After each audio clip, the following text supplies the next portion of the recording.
மத்தேயு 12ஆம் அதிகாரம் 11, 12 வசனங்கள். அதற்கு அவர், உங்களில் எந்த மனுஷனுக்காகிலும் ஒரு ஆடு இருந்து அது ஓய்வு நாளிலே குழியிலே விழுந்தால் அதை பிடித்து தூக்கிவிட மாட்டானோ? ஆட்டை பார்க்கிலும் மனுஷனானவன் எவ்வளவோ விசேஷித்திருக்கிறான். ஆட்டை பார்க்கிலும் மனுஷனானவன் எவ்வளவோ விசேஷித்திருக்கிறான். ஆண்டவர் சொன்னது என்ன? ஆண்டவர் இப்படி ஒரு ஸ்டேட்மெண்ட் கொடுத்துட்டாரேன்னு ஆச்சரியமாக இருக்கலாம். இது யாருக்கும் தெரியாதா? ஆடை விட மனுஷன்தான் பெரியவன்னு யாருக்கும் தெரியாதா? சொல்ல வேண்டிய கட்டாயம் ஏற்பட்டு போச்சு. ஆடு குழியில் விழுந்தால் அதை ஓய்வு நாளில் இருந்தாலும் சரி அதை தூக்கி விட்டாங்க. ஆனால் ஓய்வு நாளில் மனுஷன் குழியில் விழுந்துட்டானா என்ன சொன்னாங்கன்னா, இந்த பாரு, உனக்கு நாளைக்கு தான் சிகிச்சை கொடுக்க முடியும், தூக்கி வேணா விடுறோம், நாளைக்கு தான் சிகிச்சை கொடுக்க முடியும், இன்றைக்கி ஓய்வு நாள், வலியை பொறுத்துக்க, தையல் கூட நாளைக்கு தான் போடுவோம், ஒரு மருந்து எந்த மருந்தும் கொடுக்க மாட்டோம் என்று சொல்லி கொண்டிருந்தார்கள். அதனால தான் ஆண்டவர் சொன்னார், ஆட்டை விட மனுஷன் விசேஷமாக இருக்கிறான். இன்னொரு இடத்துல ஆண்டவர் சொன்னார், காட்டு புஷ்பங்களை பார்க்கிலும் நீங்கள் விசேஷமானவர்கள், ஆகாயத்து பறவைகளை விட நீங்கள் விசேஷமானவர்கள் என்று சொன்னார். ஏன்னா அவைகளை பிதா போஷிக்கிறார், உங்களையும் போஷிப்பார். காட்டு புஷ்பங்களை உடுத்து வைக்கிறார், உங்களையும் உடுத்து வைப்பார். இது மனுஷனுக்கு அவர் சொல்ல வேண்டியதாயிட்டு. ஆட்டை பார்க்கிலும் மனுஷனானவன் எவ்வளோ விசேஷித்திருக்கிறான். நம்ம ஊரில் மாற்றி சொல்ல வேண்டியிருக்கு, மாட்டை பார்க்கிலும் மனுஷன் விசேஷமானவன் என்று சொல்ல வேண்டியிருக்கிறது. மாட்டுக்காக எத்தனை மனுஷனை கொண்டு இருக்காங்க. மாடு அது புனிதமானது, அது வழிபாட்டுக்குரியது என்று நம்புகிற ஒரு கூட்டம் நம்ம நாட்டில் உண்டு. அது அவங்க நம்பிக்கை, அது அவங்க உரிமை. ஆனால் அதுக்காக மாட்டு இறைச்சி சாப்பிட்றவங்க, மாட்டை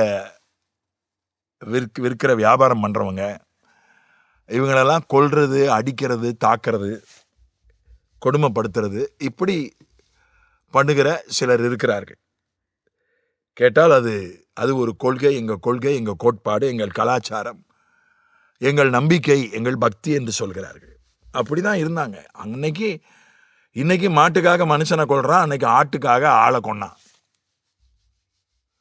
வேதத்தில் 2 சாமுவேல் 12:3-4 தாவீதுக்கு ஒரு ஆட்டுக்குட்டி கதை சொன்னான் நாத்தான். ஏன்னா தாவீதுக்கு ஆட்டுக்குட்டினா உயிர். ஆட்டுக்காக சிங்கத்தோட சண்டை போட்டான், கரடியோட சண்டை போட்டான். முதல்ல ஆட்டை தானே மேய்ச்சிட்டு இருந்தான், ஆடுனா அவனுக்கு உயிர். ஒரு கதை சொன்னாங்க, ஒரு வீட்டில் ஆடு மகளை போல வளர்ந்துச்சு, மடியில் வளர்ந்துச்சு. வாயில் அவன் சாப்பிட்ற சாப்பாட்டை அந்த ஆட்டுக்குட்டிக்கு கொடுத்தான். அவனுடைய பாத்திரத்தில், ஒரே பாத்திரத்தில் ஆட்டுக்குட்டியும் அவனும் தண்ணி குடித்தாங்க. அப்படிப்பட்ட மகளை போல வளர்த்த ஆட்டுக்குட்டியை பக்கத்து வீட்டுக்காரங்கிட்ட கோடிக்கணக்கு, ஆயிரக்கணக்கில் ஆடுகள் இருந்துச்சு. ஆனால் இந்த ஒரு ஆட்டுக்குட்டியை எடுத்து அவன் சமைச்சிட்டான், கொண்டு சமைச்சிட்டான். ஒரு கதையை சொன்னான் தீர்க்கதரிசி.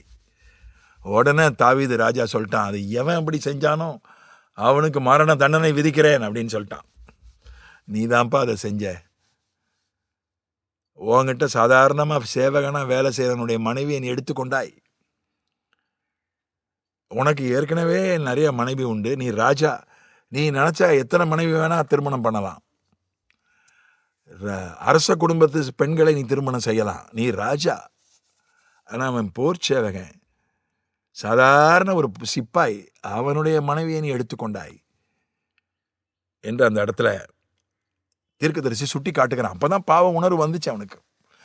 ஆட்டை பற்றி சொன்னாதான் அவனுக்கு அது வரைக்கும் உணர்வு வரல. ஆளை பற்றி சொன்னப்போ அவனுக்கு உணர்வு வரல, ஆட்டை பற்றி சொன்னால் தான் உணர்வு வருது. சிலருக்கு மனுஷனை விட நாயும் பூனையும் கிளியும், ரெட் கிராஸை விட ப்ளூ கிராஸ் தான் சிலருக்கு முக்கியம். ப்ளூ கிராஸ் தேவை.